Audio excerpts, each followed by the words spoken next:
let's open with a word of prayer. Dear God, thank you that we have the second part where we can continue that discussion that we started in the first part. Uh, I pray that may be a blessing to myself and to everyone involved. In Jesus' name I pray. Amen. So the first part of our study together, or our dialogue, if I can call it that, together, was just getting a sense of how we all view this process that we've gone through, or these last few months, because my claim is that how you view it depends what you get from it. And my plea would be that we each critically examine the different suggestions that were given by everyone who contributed, and see how it holds up. See how it holds up with the arguments that were made for those points in determining why we're doing all this in the latter aim. And what's connected to that is this distinction between preachers and teachers. Are we all called to be preachers? Are we all called to be teachers? What are we called to do? What is God calling us to do specifically in this dispensation? Whether it's you as an individual or us as a movement. And if you know what the work is of each, then you can start breaking down what your job function is, and what direction we're going as a movement. And we spent some time comparing and contrasting ancient Israel Millerite history with ourselves and the first messenger and the second messenger specifically, um, and how they both operated depending on the circumstances they found themselves in. So, because Rose was so anxious to say something, I will let her go first before we go into the second part. So, Rose, what did you want to say when we closed off? Okay, so I didn't think you're going to do this, but anyway, thanks. Um, so I wanted to say that when you said when you gave the point that how you view it is how you're going to either receive a blessing or not, it's clicked a light bulb in my mind to say, you know what, this is actually correct. That our perspective towards what's happening right now is what's going to make the greatest change. Uh, if you're going to look at it from a point of view that this is a gospel feast, and every speaker that has stood up or teacher has no intentions to lead anyone astray, you know, uh, but they're convinced and convicted based upon what they've been studying, because it's an effect of study. If you study something, um, the effect is you are convinced and convicted and you want to share, you know, and not necessarily that you want to mislead someone. Okay, I know in the world there are people that do things to mislead people, but I would want to believe that every teacher that has stood up to teach about the Sunday law has no intention to mislead the movement, you know. So they're coming from a point of wanting to actually bring a positive idea to the movement that is going to better us.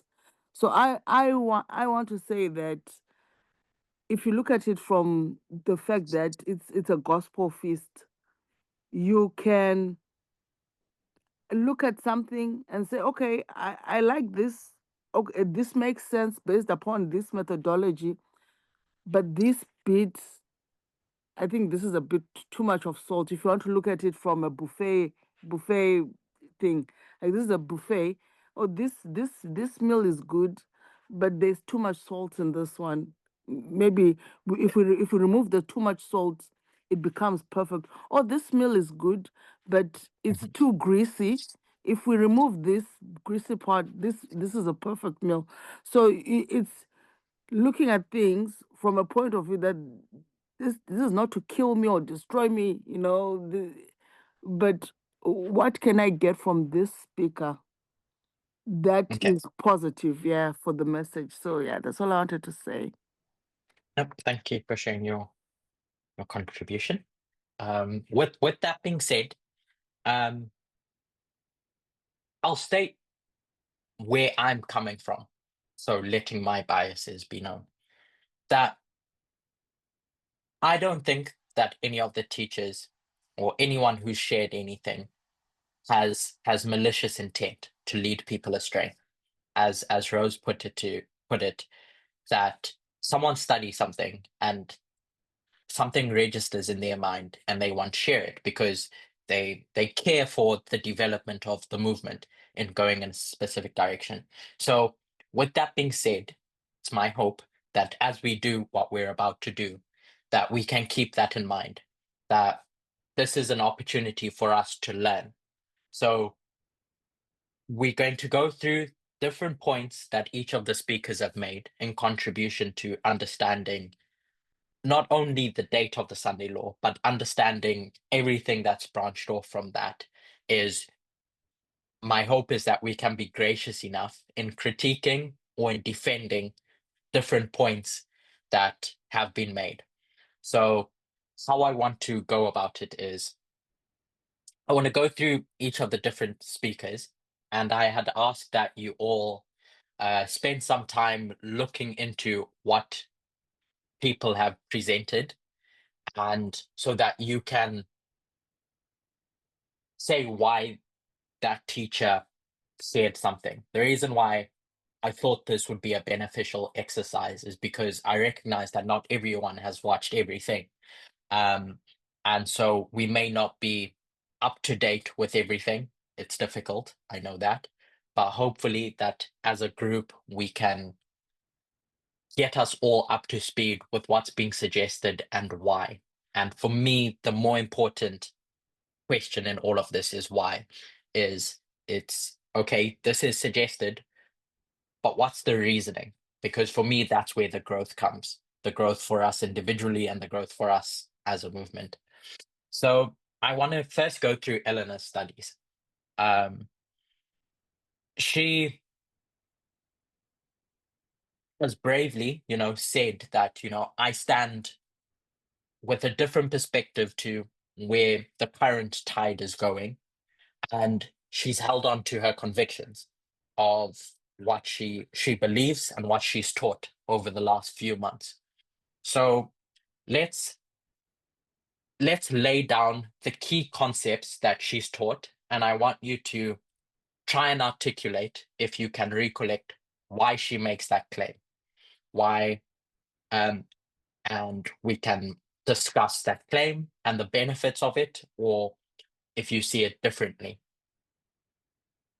So, as I said, starting with Eleanor's studies, and I'm hoping you've all done your homework. So, if anyone's looked into Eleanor's studies in detail, what what's one thing that you took away from them? Not, I'm not asking if you believe it or you don't agree, but what is a point that she's tried to make in her studies? Islam, Bible prophecy. Okay, we'll use hands. Okay. So Oh, let's do that. okay. Um, so I'll go with Natalie. Firstly, my apologies if I misrepresent Elena because we all see and hear things differently. Yeah, That's so maybe we'll not we'll what all we're try saying. and give checks and Yeah, balances. So yeah. yeah. I just want to say that because I didn't want to, But I think I heard that there would be a Radical Islam at the Sunday Away mark, which we've never said. We've always said it's Just closer. state the claim. Just state the claim. Yeah. Don't share your opinion yet. Have you got my claim? So the claim is that radical Islam strikes at the Sunday law waymark. Okay, I've got more, but I'll let other people speak. No, I'm asking, is that what you said? Yes, Okay. Sunday law waymark, yeah. Okay. Which I think would put Elena is not the same as it's not 2024. Okay. So first claim is that, and suggests is that radical Islam strikes at the Sunday law waymark. The second thing, and then we'll break down each of these. Blessing. Yeah, so the point that I got, I think, is her fundamental assumption is what marks the Sunday law is America's rejection of gender equality. Mm-hmm. So she says that rejection is seen in the outcome of the American election, which is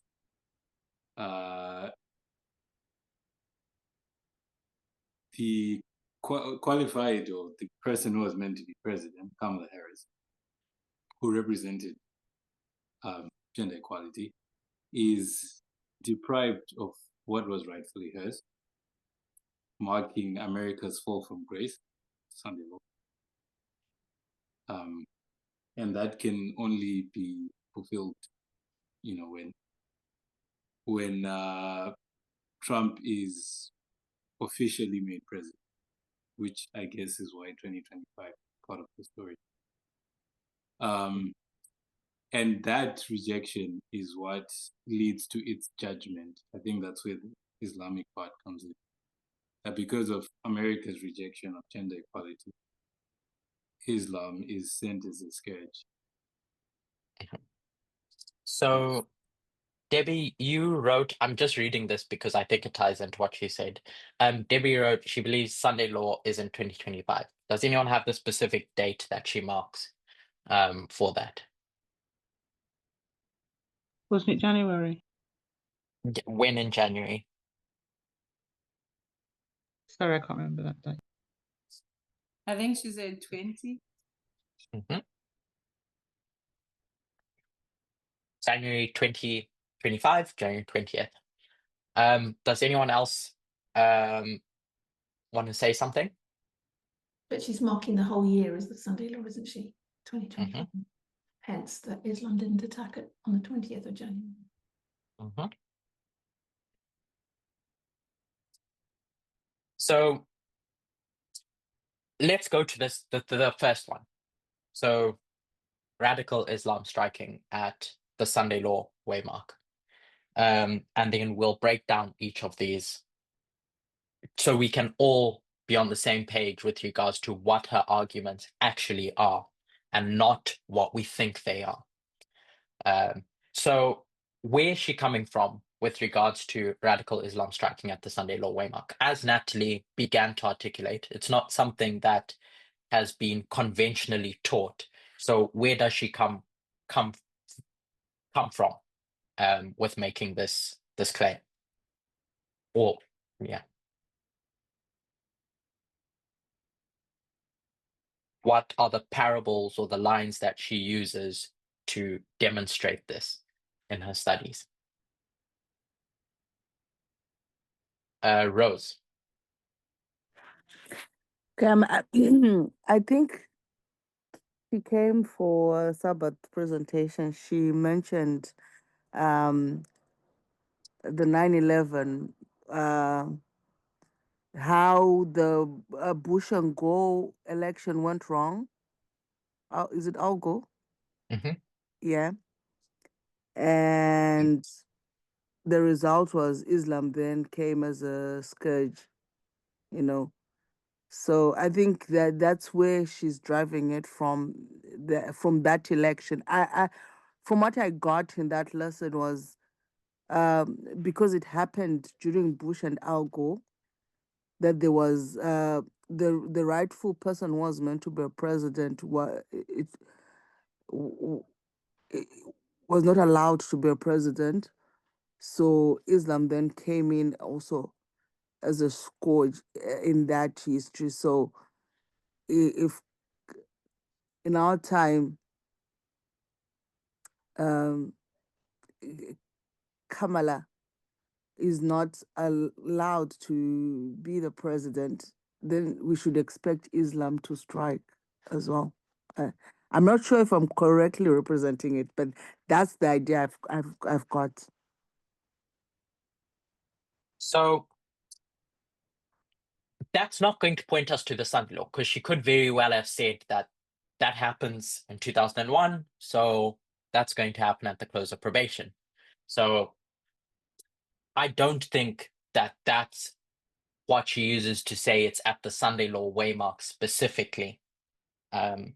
It may be the understanding of what the sin and the scourge is, the scourge in as an effect of this sin. But my question was, why specifically the Sunday law waymark itself? Blessing. It's charity, actually. Oh, sorry.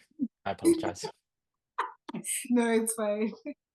So I think I remember her making an emphasis on the issue of the harbinger.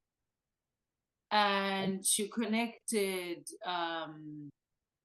9/11 being a harbinger, and how we have said that 9/11 is a harbinger of the close of probation from the studies that Elder Kapinda has said and all. And she said we have reason to see 9/11 being a harbinger of the Sunday law. And I think she connects that with the story of the ship of Alexandria, if I'm not mistaken. I'm not sure which one started and which one became, came on top of that. But yeah, there was the harbinger, and then pointing to the Sunday law. And yeah, the story of X-27, the connection with the Sunday law. Okay, I think Andres, did you still want to say something? Yeah, I was gonna say I think the same thing, and I mean I'm not sure if Charity said it or but also the line of the Magi. I think it came from that. Okay, so that's what I gathered as well. Is that there's other lines, but these are the primary arguments that are being made. That in the story of the Magi, which I think was first developed by Elder Tess, you have this pattern where you have 9/11, the wise see a star, and then you get to midnight. There's the whole process. I'm not filling in the blanks, but that star leads to Jesus.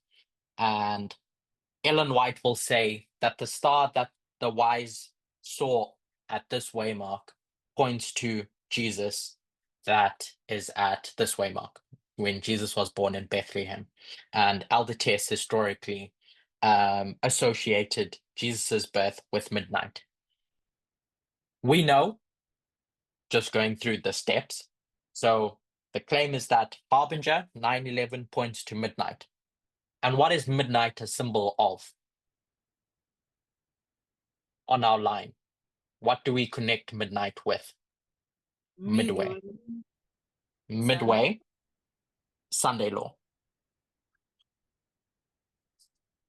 So the premise is that 9/11 and the Sunday law are connected because this event is a harbinger of this event. Can you see the connection and how her studies have led to this point? Not connecting Islam, but the point that 9/11 is connected with the Sunday law. Yes. Okay. So if we look at Acts 28, Andres, you brought up Acts 27 and Acts 28. What is it Actually, that it was she's... Charity. Okay, Charity, you brought up Acts 27 and Acts 28. What is it in Acts 27? What pattern does she see in Acts 27, Acts 28 that demonstrates that there's something that happens at this waymark that is the fulfillment of the harbinger seen at 9/11. To be honest, I'm not so sure of the details, but I think I remember something in connection with Euroclydon. Mhm. And I don't know if that's where she connects it with first the king of the south and then Islam. I'm not sure anymore. But there's that, the Euroclydon, and then you have the shipwreck. Okay, so in the story of Yeah, Acts 27 and South Acts 28, yes, region. exactly, is that in Paul's journey, at least in the story of in the ship of Alexandria, you get to a point where the south wind blows. And Paul tells the people on board that you probably shouldn't go on this journey. But then the south wind blows and they're like, hey, this is a pretty good wind. We should carry on this journey. But Paul knows something about the geography of the region. And Ellen White states that when the south wind blows, the east wind follows. And so you have the south wind in this history between 1989 and 9/11. The south wind blows. That's the fall of the USSR. And what follows is the east wind. And historically, Aldotes, and even before Aldotes, Euroclydon was defined as the east wind tying it to radical Islam. So if south wind equals king of the south and the east wind equals Rad Islam in this model, then whenever you see the south wind blow, you should expect to see the east wind follow. So that's the premise that she's working on. There's a pattern that you see at the beginning of the line. So when you see this again at the end, you can use methodology to fill in the blanks, much like how you would use a chiasm. So in a chiasm, you have pieces of information. The chiasm, she hasn't articulated it this way that I'm describing, but the chiasm is south wind, east wind. Okay, it's not a chiasm. It's a repeating pattern. So when you see the south wind again in your story,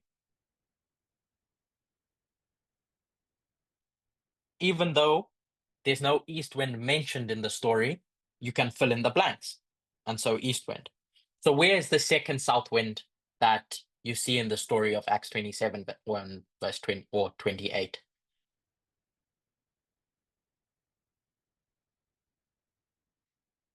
Anyone remember? Acts 28, verse 13.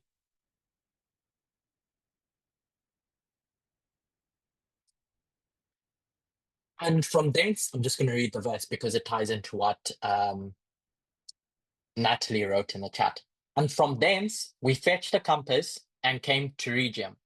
And after one day the south wind blew, and we came the next day to Puteoli.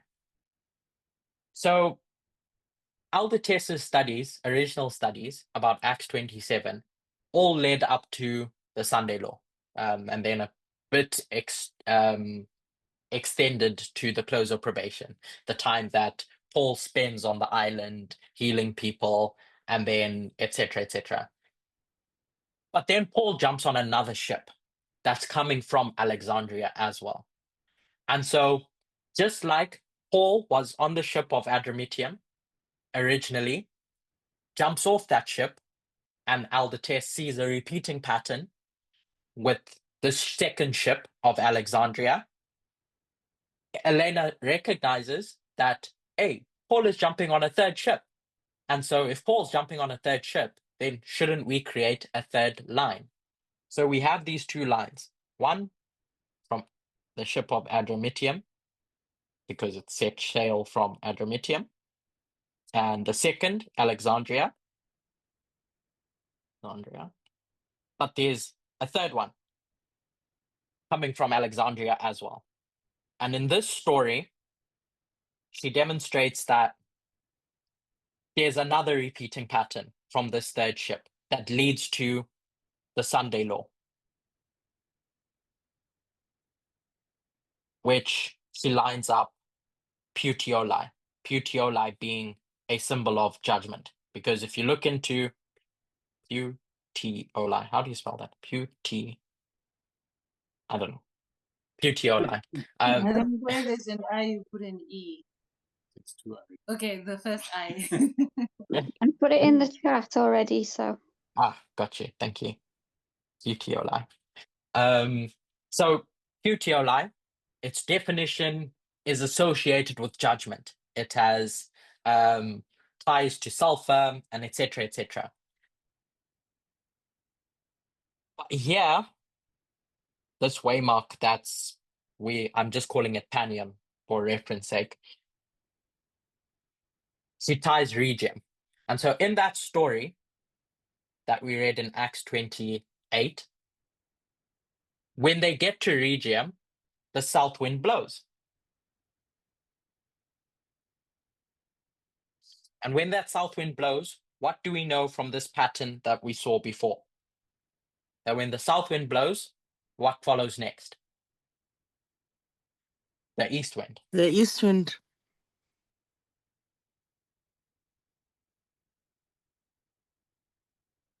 So that's the premise of why, or at least that I have in my mind, the two reasons why you can tie radical Islam at the Sunday law is because 9/11 is a harbinger of the Sunday law, and this pattern of south wind and east wind. When the south wind blows in Acts 28, the east wind follows where there's judgment. Now, going back to what the sin is.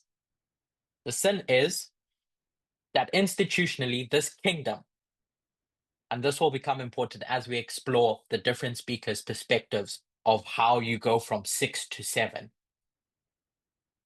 This sixth kingdom commits a sin. The sin is by officiating or sealing the election results that happened when, we'll say, the Republicans cheated. So that election was, I'm going to use a strong term, rigged, and by the Democrats not fighting for the woman in the story, they sinned because they compromised.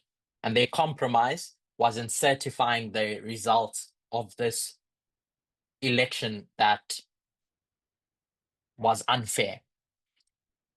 So she's done two things. She's provided the framework and the narrative, which every study needs to do.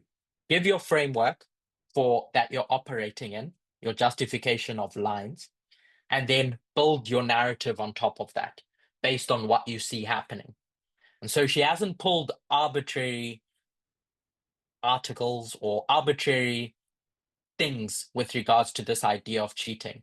She's gone onto the internet and demonstrated that there's questions around the election results. So these are the two main claims, if I can call it that the sin is connected to gender equality, and this sixth kingdom rejected a woman president by not fighting against this seventh kingdom that's cheating. And radical Islam strikes at the Sunday law tied to this harbinger model and this east wind south wind model. Does that make sense of where she's coming from? Not whether you agree or not, but does that make sense? And does anyone have Yeah, that makes sense, but I anything to didn't add? I didn't understand why at Regium Eleanor Mhm. put a breach January the 6th, the first Mhm. breach of the institution. How you connect that? Is your question, how does Regium fit to this waymark?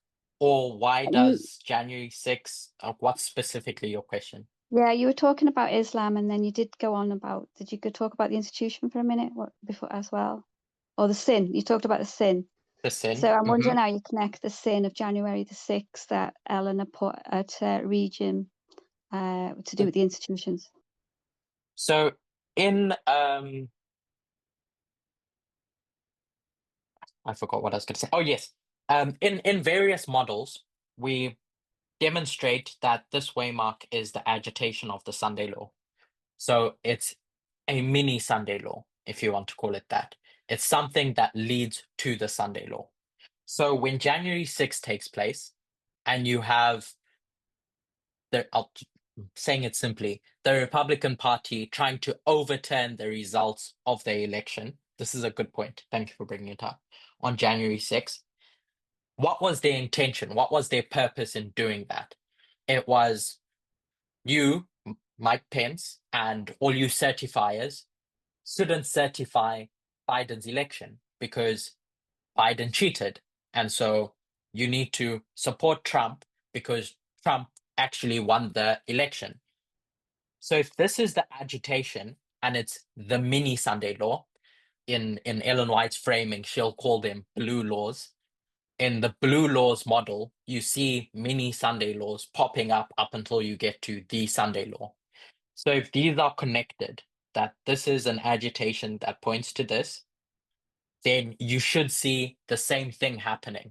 The thing that looks a mini version, so to speak, that looks like what's coming.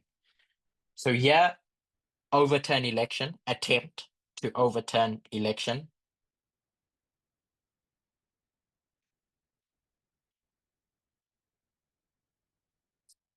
And this is just the opposite of it. So instead of overturning the election where they should have, they now compromise and certify the election. So in both cases, that's the connection that's being made between January 6th and was it on January 20th? I can't remember specifically, but the things that happen in 2025. Does that answer your question, Natalie? Yeah, I think I knew the answer. I just thought it was a point, like you said, to put in there because it was Elena. Point. Andres? Yeah, a quick question. So, what's the south wind in that way, Mike, representing again? So in Alder Tessa's models, she demonstrated that this is the King of the North pushing against the King of the South. So the King of the South falls I think there's consensus that this is 2021, that King of the South falls, which is a parallel of 1989, where the King of the South fell. So this is 1989, and this is 2001. So in the same breath, the King of the South falls. I don't think she's described what that King of the South falling looks like. I may be mistaken. But yeah, the King of the South falls, and when the King of the South falls, the east wind strikes follows. Okay, because like so what I'm confused is and it's that so it's two different stories, the King of the South and January 6th. Okay. Unless she has a different answer to that. Okay. Emma? It's completely, but I think she doesn't just say it's gender equality, doesn't she link the fact that it's about voting, that the fall of the institution, the shipwreck is the fact that they have rejected democratically the democratic process of voting. And that's the key to the fact that they've fallen, as that America's fallen, that it's thrown out democracy. And that's evidenced by the whole way they managed the elections. So in all of these, in our studies leading up to the last year, we've made the point that democracy falls. We've said it in strong language like that. Democracy falls at the Sunday law. And so the thing that comes under attack that represents democracy in our studies is voting. So in 2001, you have a situation that brings democracy under disrepute because of everything that happens with Al Gore and George Bush. And the Sunday Law, as I said, being a harbinger of this process, shows a repeating pattern that democracy comes under attack by denying, by cheating, essentially, and certifying that cheating. So this connection is just, this happens and the same thing happens. It's just a repeating pattern, which is, I think, what Emma was saying. So, and then another point is just that in a year, you have multiple events that take place. So you may not see radical Islam striking on January 20th because that's a different story, but that will happen within the same year down the road. So before, yeah, Natalie? I'm not sure when you're going to move on to the next person, but I just wanted to mention the waymark of the Sunday Law. I think Helena makes it with radical Islam to do with New Orleans and someone went into 10 people died with a truck. I think that's where she places radical Islam. Wait, sorry, please say that again. I'm on one of the lines of Helena, when she got the Sunday Law, when she's talking about radical Islam, she places their lone wolf, and then she puts, I think, New Orleans attack, and that she lines that up with the Was that Sunday Law. in 2024? Must have been January 2025, I think. It's January 1. Okay. Yeah, January 5th. Okay. So the point you're making. Even say that's the event. Yeah, I think she, if I remember correctly, she says that is just a demonstration that things are boiling, and so this year things are going to climax into that. So before we go into what your thoughts are on all of this, let's go on to the next speaker.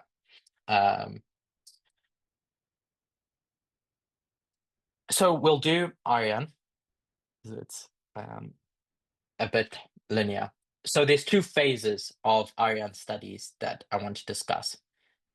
Phase one being what his position was leading up to, I have it in my notes, so you may not have this, where his presentation in Canada, where he shares that he's changed his position with regards to when the Sunday Law is. I'm just going to give it. His studies focus on the Eastern Front, the conflict between the King of the North versus the King of the South. I don't want to lay down his whole history, the whole history of that conflict, but there's multiple elements that he takes from that. So I don't want the history itself. I want what he's using that as a premise as to demonstrate that the Sunday Law is X prior to him switching his opinion. Did anyone look into that? Are you talking about the last one in Canada, or are you talking about any prior, what you thought prior? Anything prior to his Canada study? Yeah, I think it was just to do with, what was your question originally? So I don't want the events that he marked, but what's his reasoning to place the Sunday Law in 2025? I think it was to do with the King of the South, isn't it, and Ukraine war, about the peace deal, the end of that, I think. That would mark the Sunday Law. I'll come back to that point. Emma, you had your hand up. I was going to say one of his issues was that there was no Exeter, but I don't know if that's what you wanted. So the no Exeter for studies of Elder Terry, and that we jumped straight to Sunday Law from Panium and having vague ideas about Panium and not really having any increase of knowledge and at least a formalized, but it's more the formalization. We didn't have Exeter. So in this, Okay, great. We'll come back to that. Blessing or Charity? Yeah, what I remember from his original study in Mhm. January was that Paniam should be our anchor for understanding the characteristics of the Sunday law. So Paniam being the agitation, like the miniature Sunday law. Uh-huh. Yeah. So that was what I got as one of his main, not the main premise of his study. And Paniam was again the war on the eastern king of the north, king of the south. Okay. Anyone else? Here's one more thing that I'm looking for. It's kind of tied to what Emma said. Why does this become important in his studies?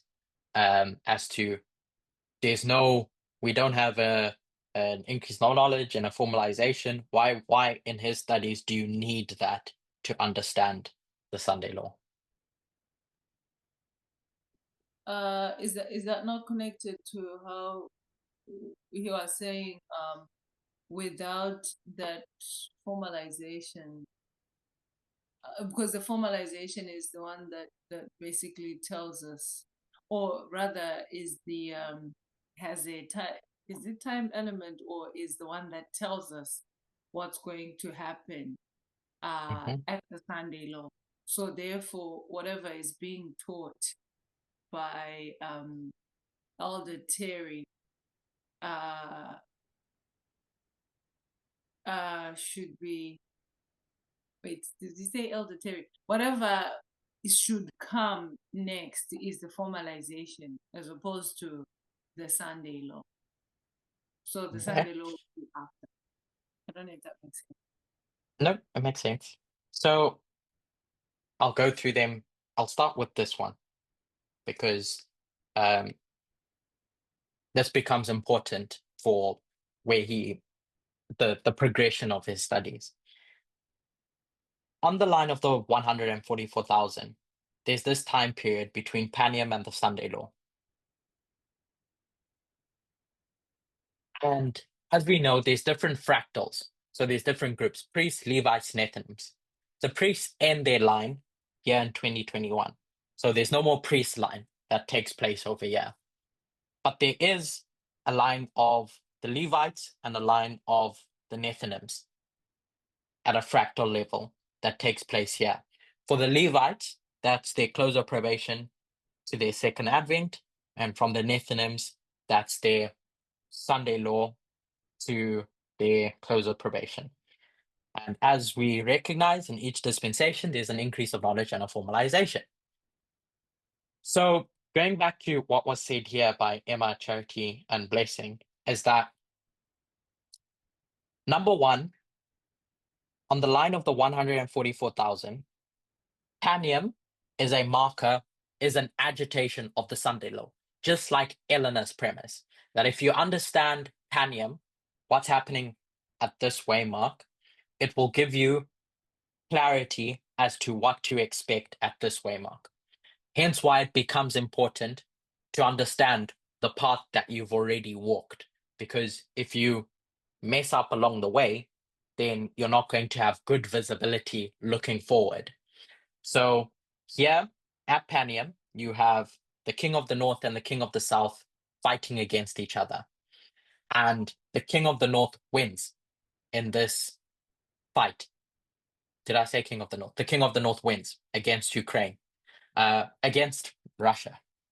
In that proxy war, Ukraine against Russia, and it's an information war. So if that's the case, Elder Tess's studies set up a framework of 1989 being laid over 1991.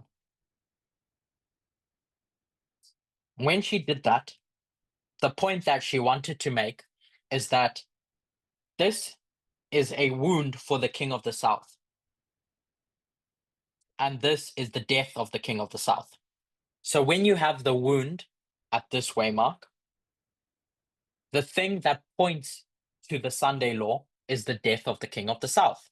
That happens at the Sunday Law waymark. And thinking back at where this movement started, it was in understanding Daniel 11, verse 14. That's the birthplace of this movement. It's where we knew who we were as a people. It's the first waymark, 1989. So in tracking the King of the South story, you can have some sort of guidance as to where you are in history. So it's not an arbitrary thing tying these waymarks together. Alder Test creates the framework, and so far, Ariane and Eleanor base their studies on that framework. Not solely, obviously, but with these two points. So if you understand this correctly, you'll understand this correctly. So Ariane spent some time demonstrating how the King of the South fell or lost this information war in 2021. And he looks at what was suggested 2024 and says, hold on, there's nothing that I can see that fulfills this. Not only that, but what Emma said, and I can't remember who else contributed. There was a suggestion for the date of this waymark, but at the point in which that suggestion was made, this waymark was blank. So just zooming down, if you know the formalization that leads to the Sunday Law, that's what gives you clarity as to what the Sunday Law looks like. So for these lines, the lines of the Levites and the Nethinims, if this is blank, this waymark is blank, how can we expect to know this waymark? That's his contention, is that this is a mini version of this. So if you get this correct, the formalization, you get the fulfillment correct.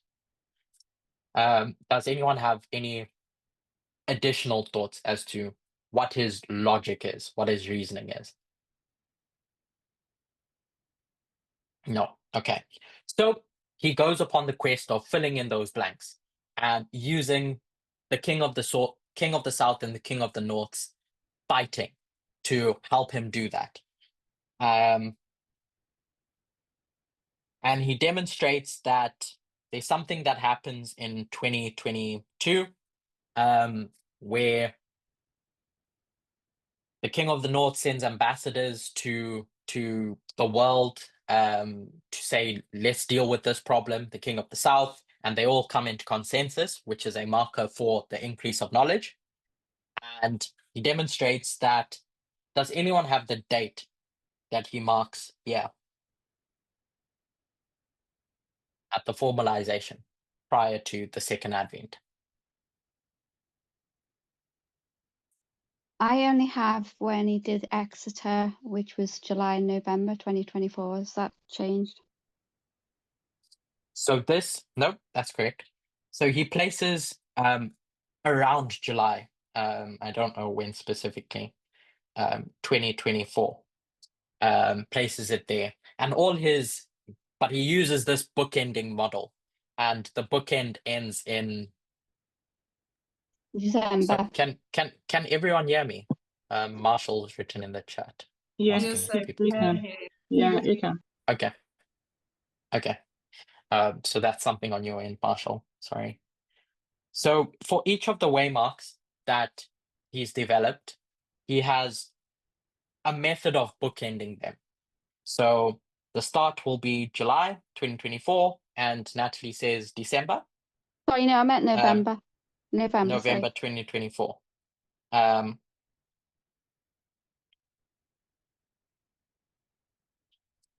he make this up? Where does he get this from?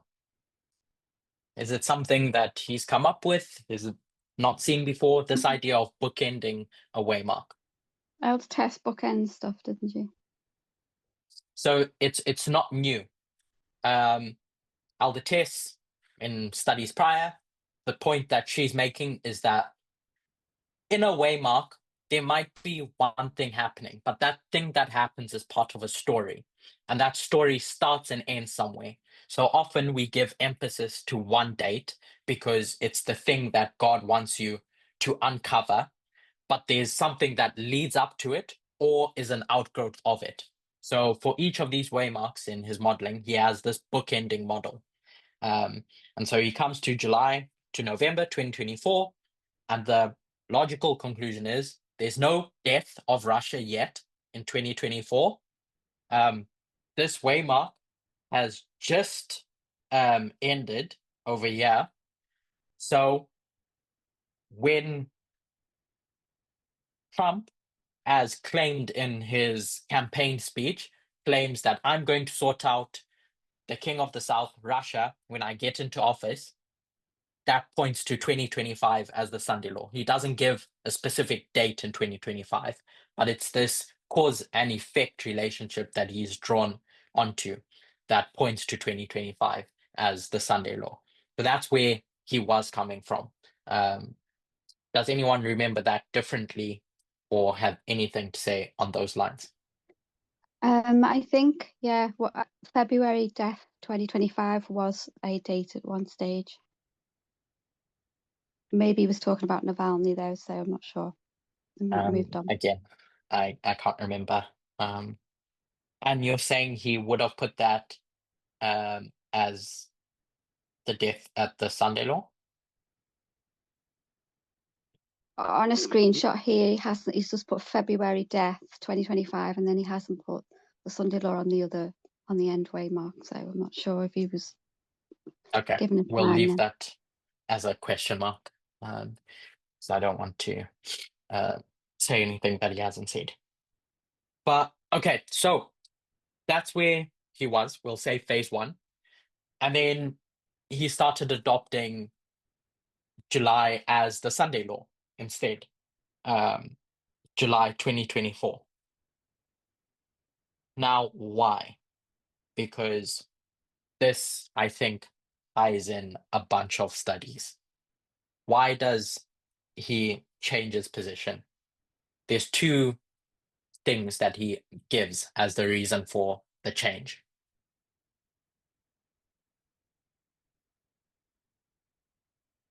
Was it a change to do with the worldwide Sunday Law? I'm going to say no, because it's not the one that I have on my notes. But if you explain more, then sure. I can't remember either.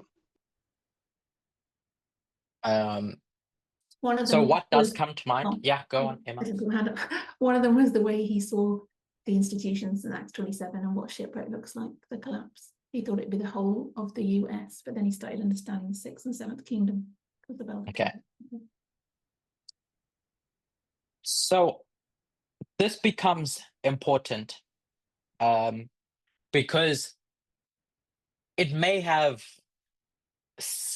went under the radar in the various studies as people have sought to find evidence for July or November or December or January or whatever.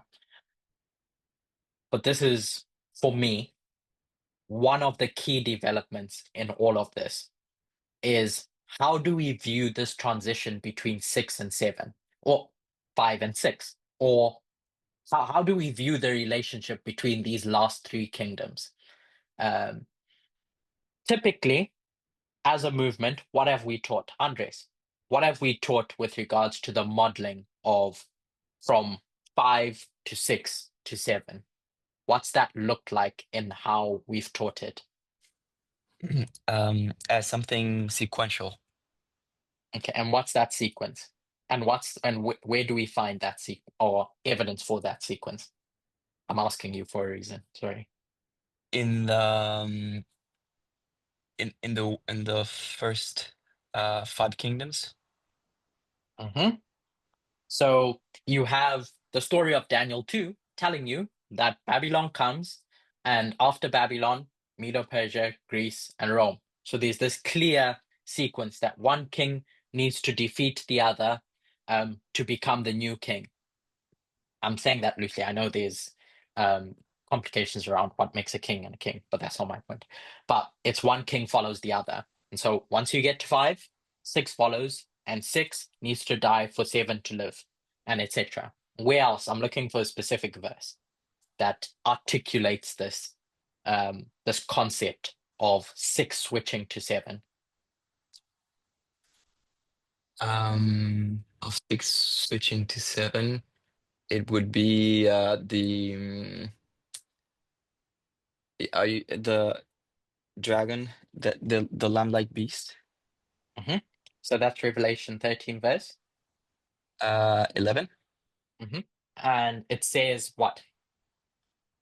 It says that it's a beast that has horns like a lamb, and that speaks like a dragon. So when you read that verse, how we've seen that verse is that there comes a point in time from Panion to the Sunday law where there's this transition. The 6th kingdom falls and the 7th kingdom rises. So you have the 6th eventually dead. Let me write it the other way. Dead. And the 7th alive now. So it's this sequential process. From 6, you go to 7. And that's the modeling that we've taught from time immemorial, that the 6th kingdom has to die and for the 7th to start ruling. What's the alternative modeling? So Elder Terry stands up and she goes, hang on, there's something else going on here. And she demonstrates something else that's going on in the USA. And what is that? Someone else.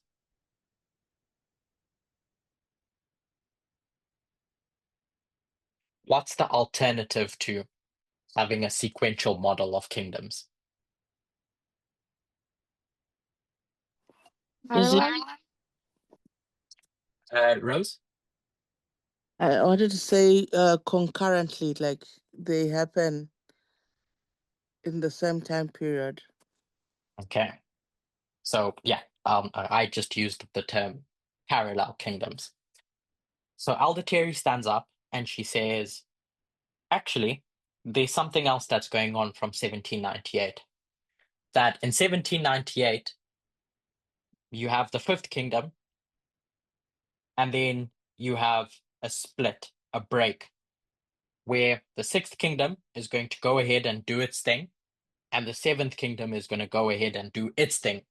And there's a period between 1798, I'm just going to place the Sunday law because that's what's under discussion, where the 6th kingdom is restraining the 7th kingdom.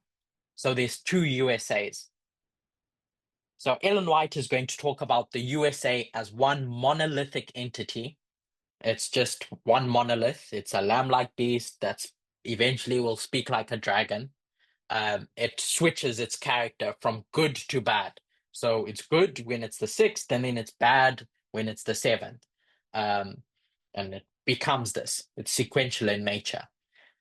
But Elder Terry's modeling is that, no, there's 2 USAs. When I say 2 USAs, there's 2 entities that represent 2 versions of the USA. So it's not that there's literally 2 countries, 2 borders, but there's 2 visions of the USA that are going to run concurrently from 1798 up until the point in which they don't anymore. So why does this change his mind? Why does this become important for him in his studies for now defending July 18? What was the issue before and how is that resolved? I think if you look at his first model, he was waiting for the 6th to die so that the 7th can raise up, can be alive and start working. But How do you see that in his first model? Where do you see that? if you go to the illustration you did, the where you have one coming down and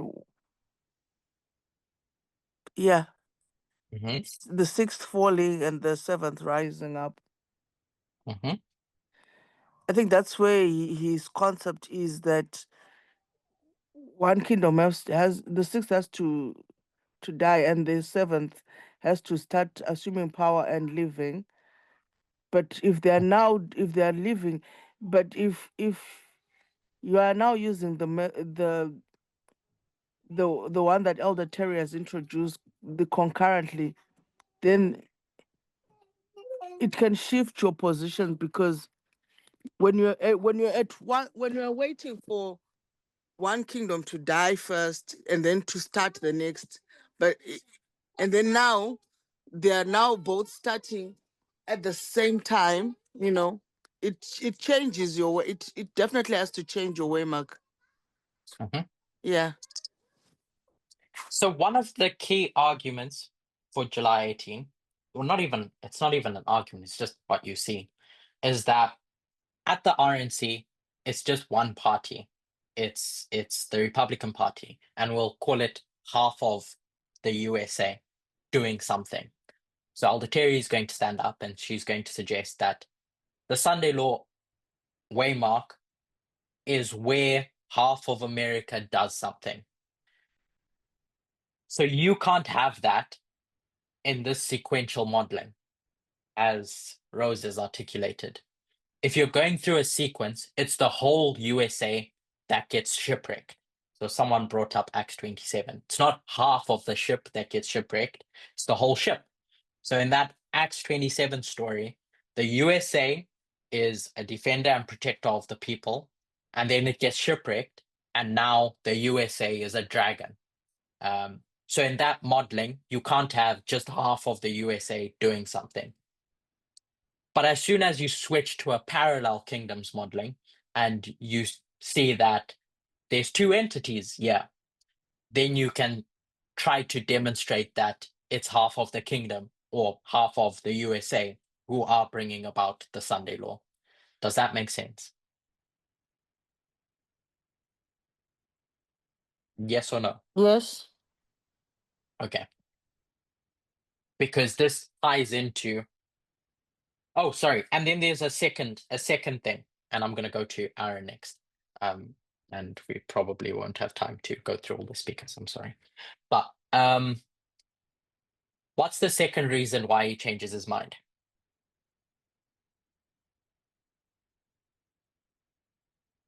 Anyone remember? Is it not also the way in which he had to consider the fall of the king of the south? Because I think one of his issues was you have to see the death of the king of the south, and that's where you mark the Sunday Law.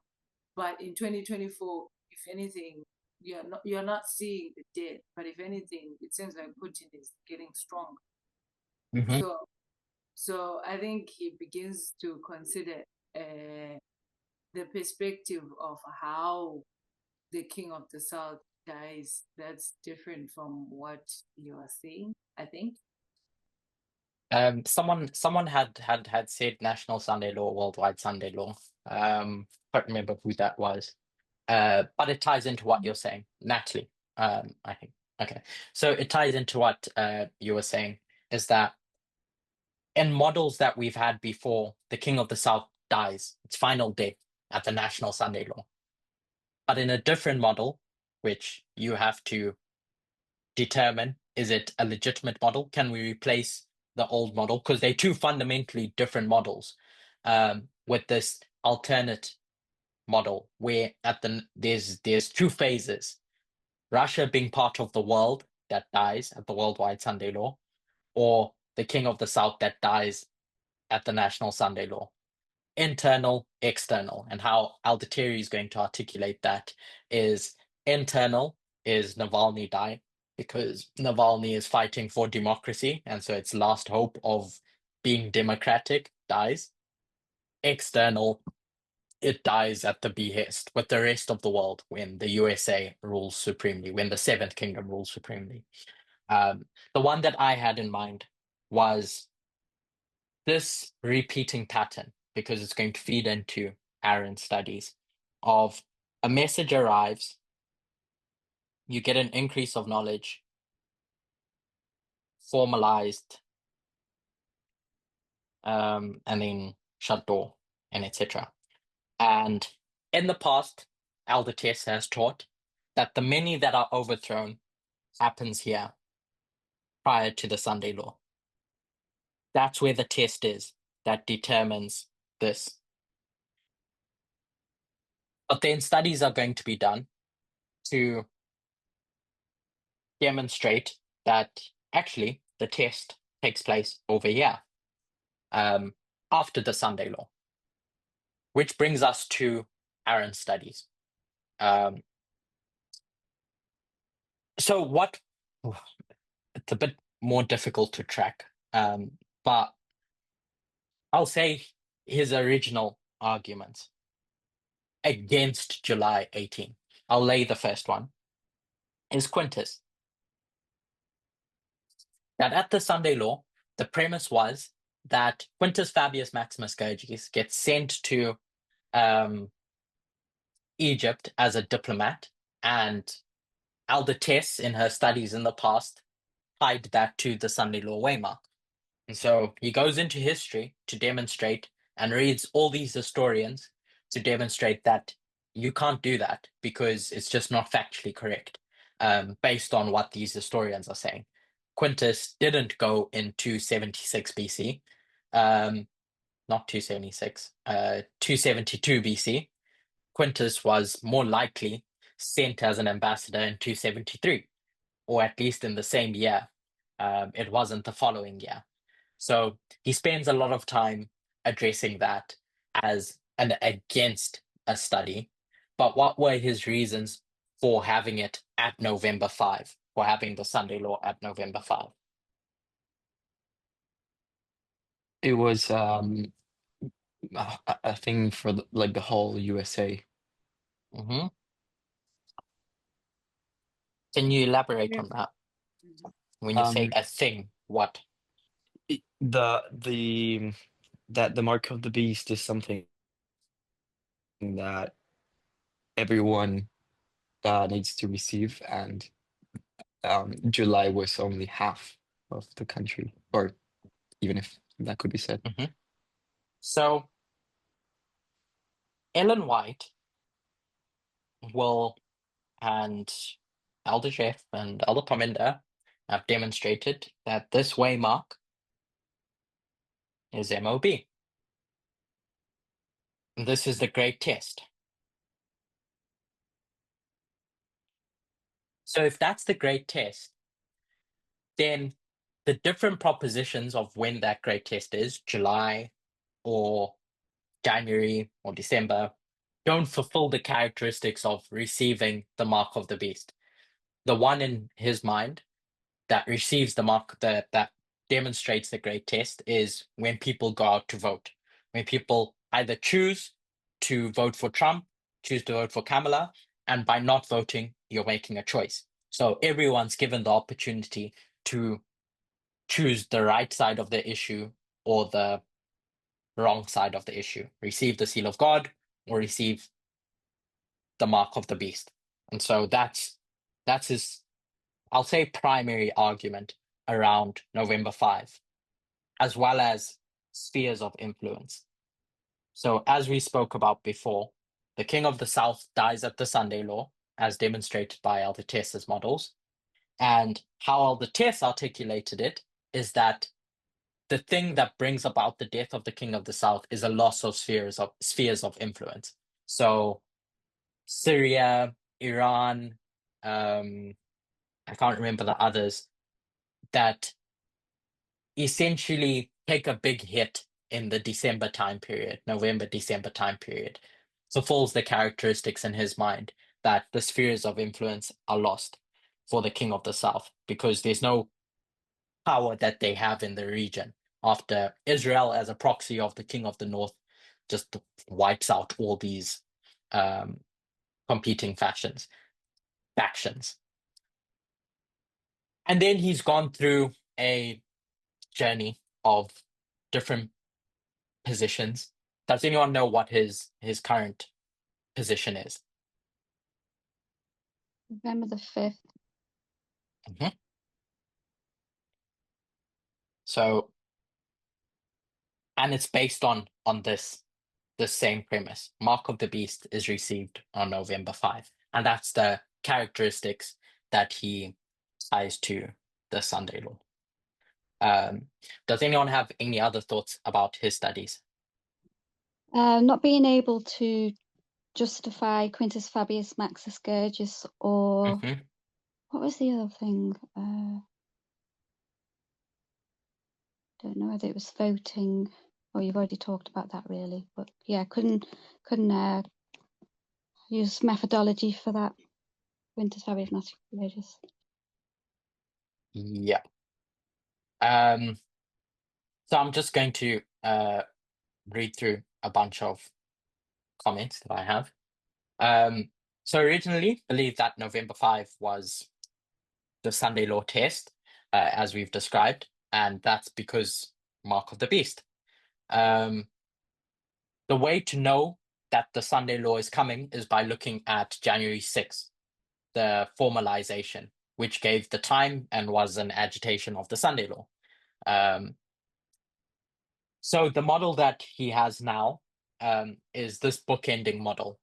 I'm not sure where he places it directly, but July 18, and I'll say November 5, because November 5 is something that he can defend as being the point where people receive the Mark of the Beast.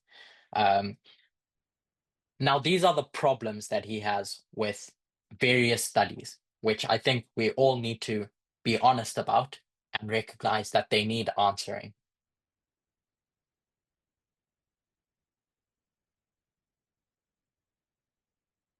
So, in Aldateri's studies of parallel kingdoms, he's demonstrated that there's a portion that represents the 6th and that represents the 7th. Who represents the 7th kingdom in her studies?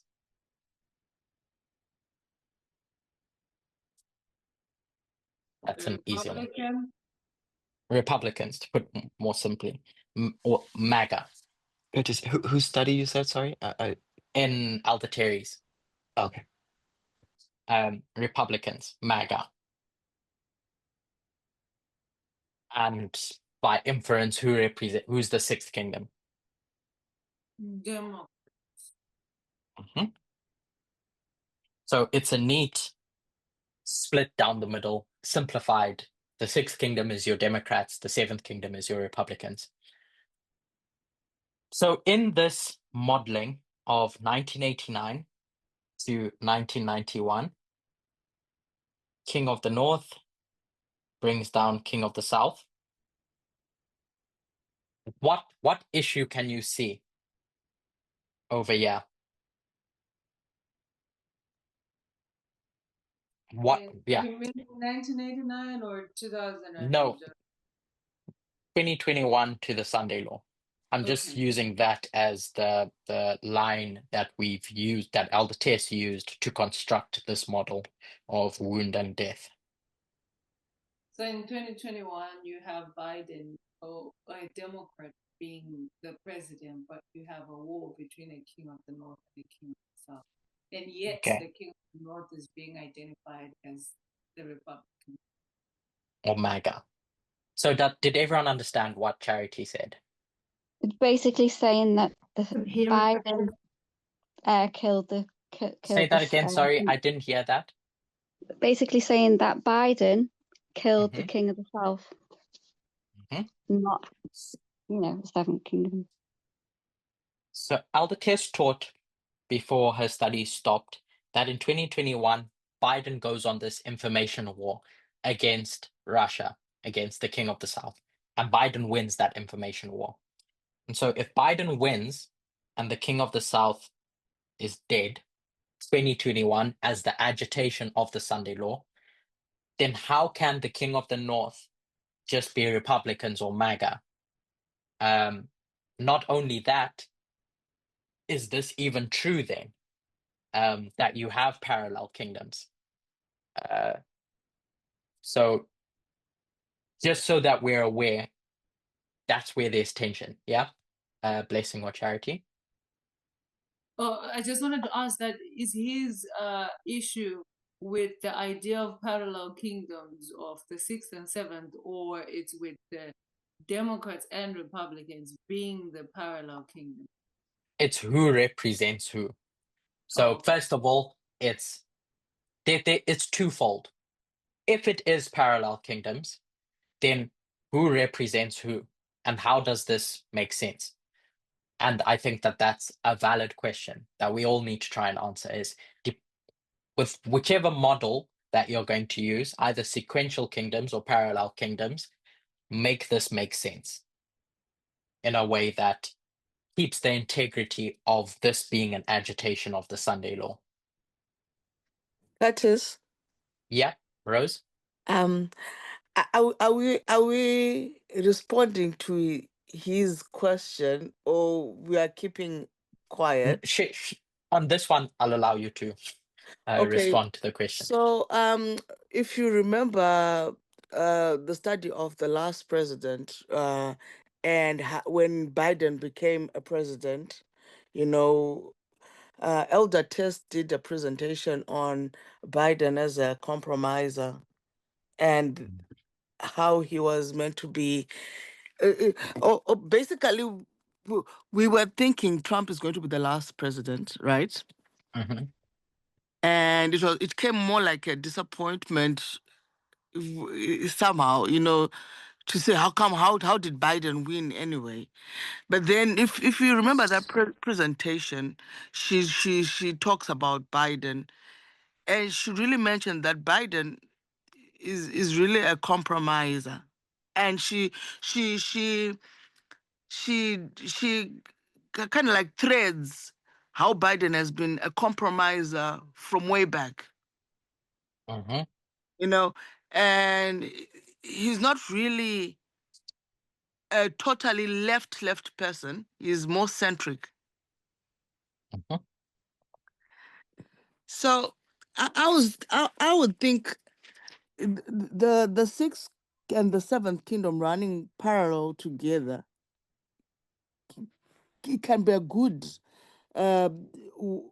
thing, but we should also remember that there are also compromisers in this model. They are centrists, I think, and it's possible that if a compromiser or a centrist is in office, they can play both ways.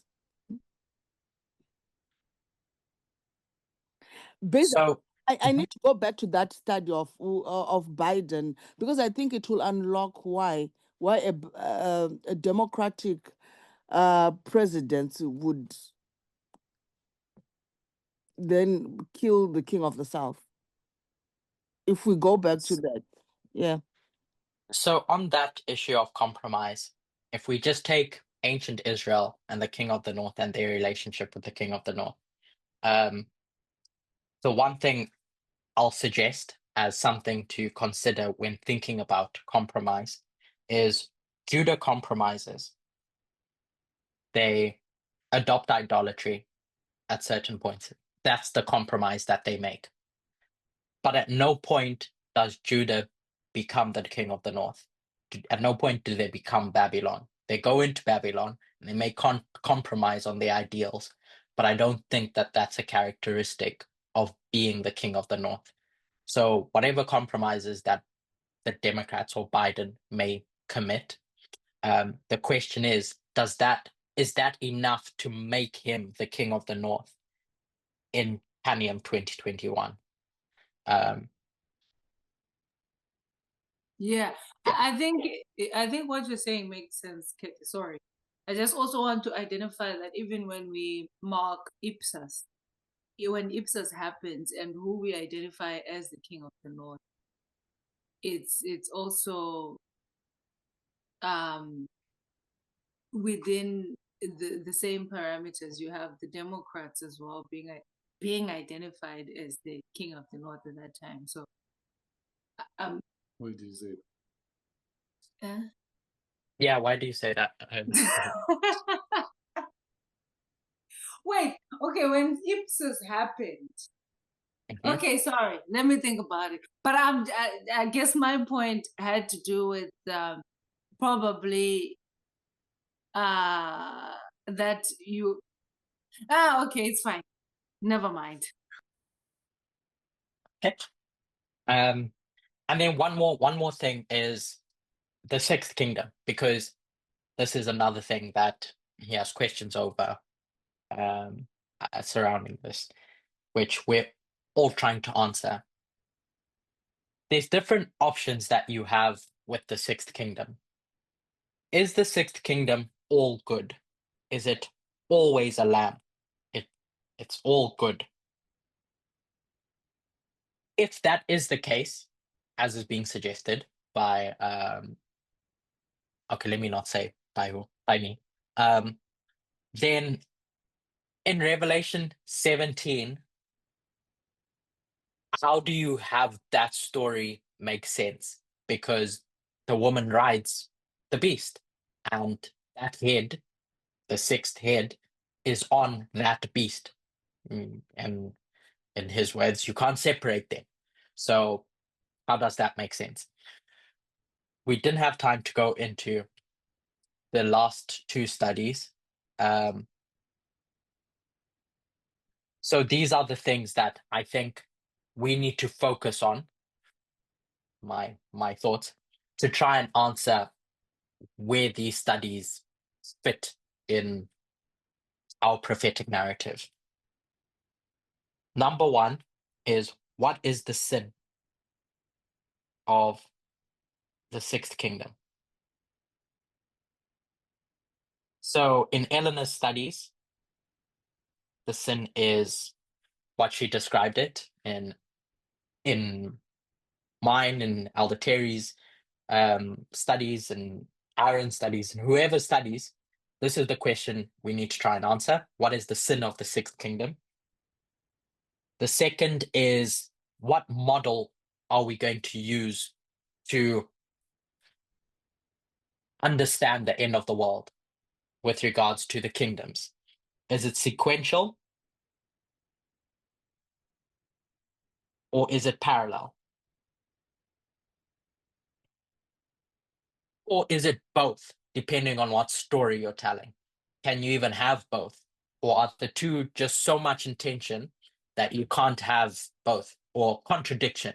Are the two in contradiction where you can't have both? You can't have two perspectives. And then the third is, where's the test?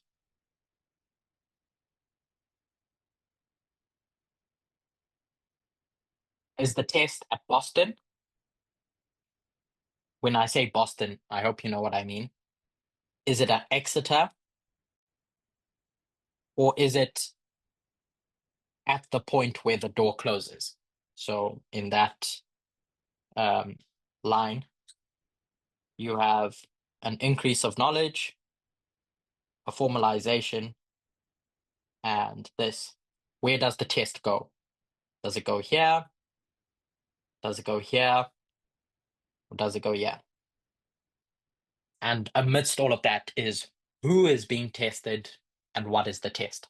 All questions I'm sure we all want the answers to. And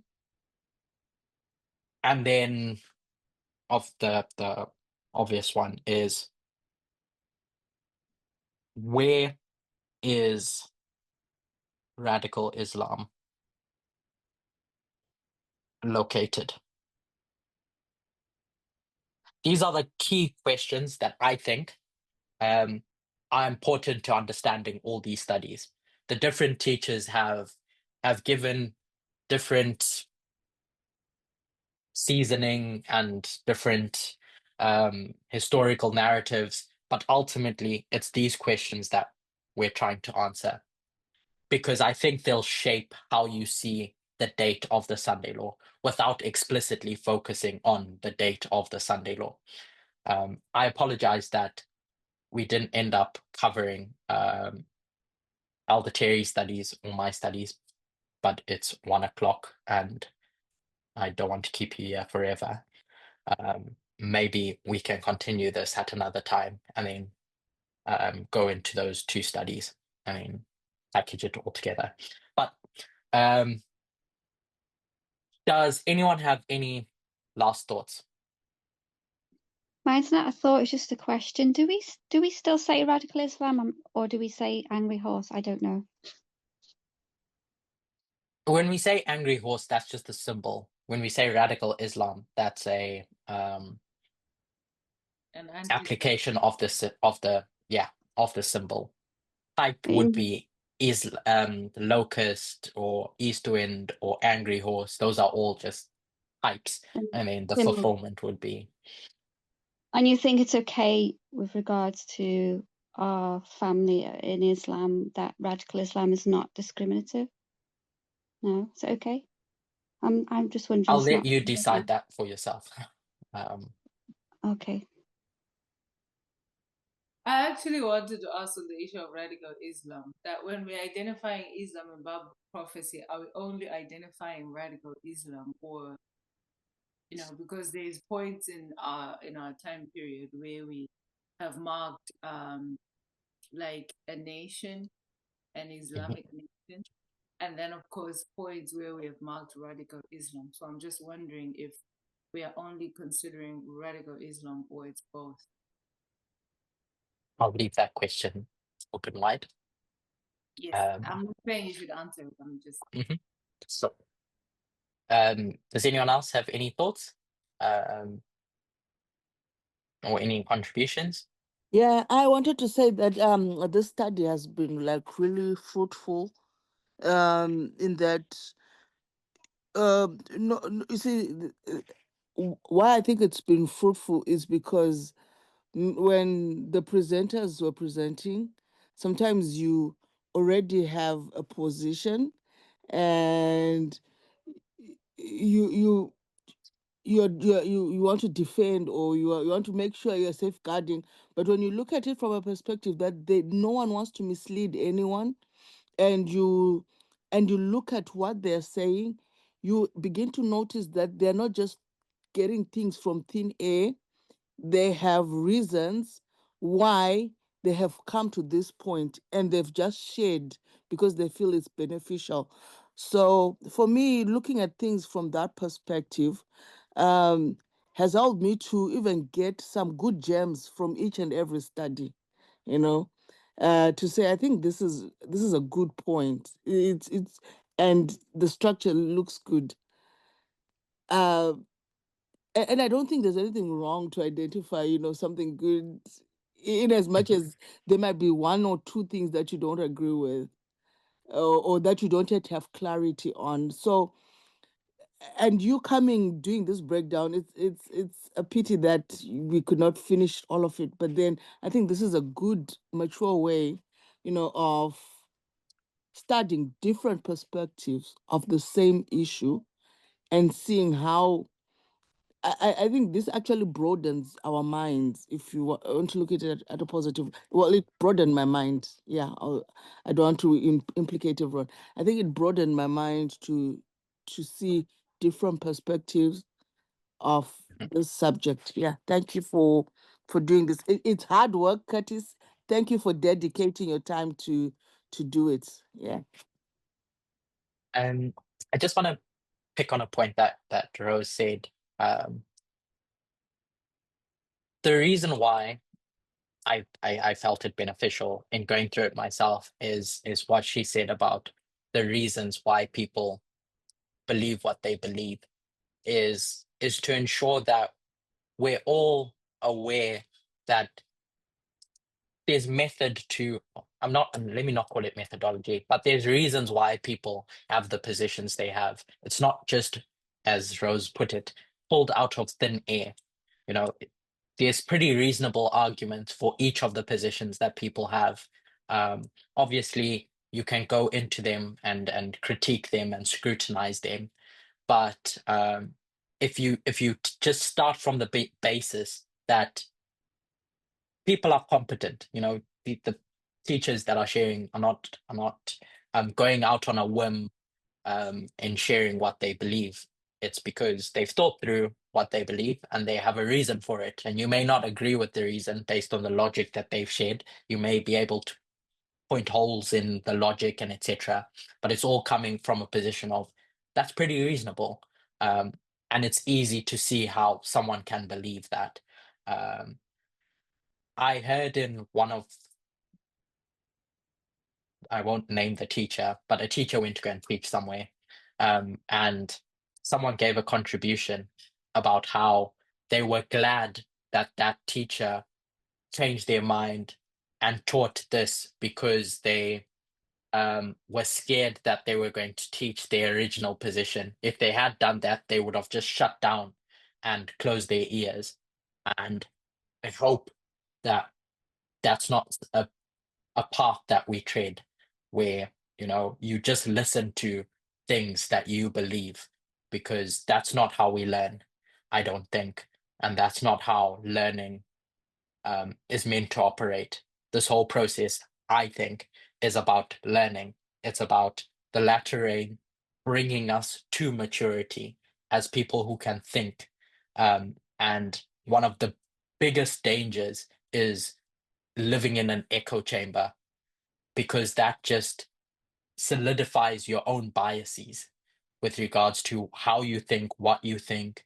And it's important to have a wide perspective of differing opinions. That's how I think we come to the truth eventually. It's by listening to different perspectives and challenging your own beliefs, and etc. So, as I said, apologies that we didn't get to finish with the other speakers. Hopefully, in the future, we'll be able to pick this up. But thank you all for your contributions. If I misrepresented any of the 3 speakers that we've done, I apologize.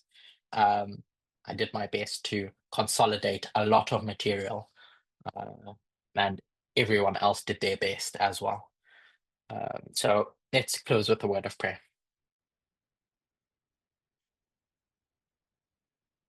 Dear God,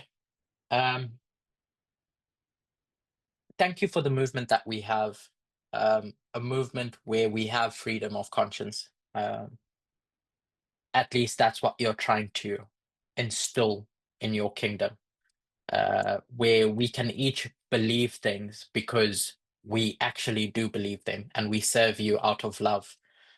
Just going back to one of the earlier comments that was made about the great controversy, that it's about service out of love and not out of coercion that you're trying to demonstrate is possible. And that entails so much more than just an acceptance that God is my God and I worship God. It boils down to how we think about you, and how we handle truth. And so I pray that this may be beneficial for each of us to recognize our role in the great controversy, and as part of this movement. I pray for your blessing in all things. In Jesus' name I pray. Amen.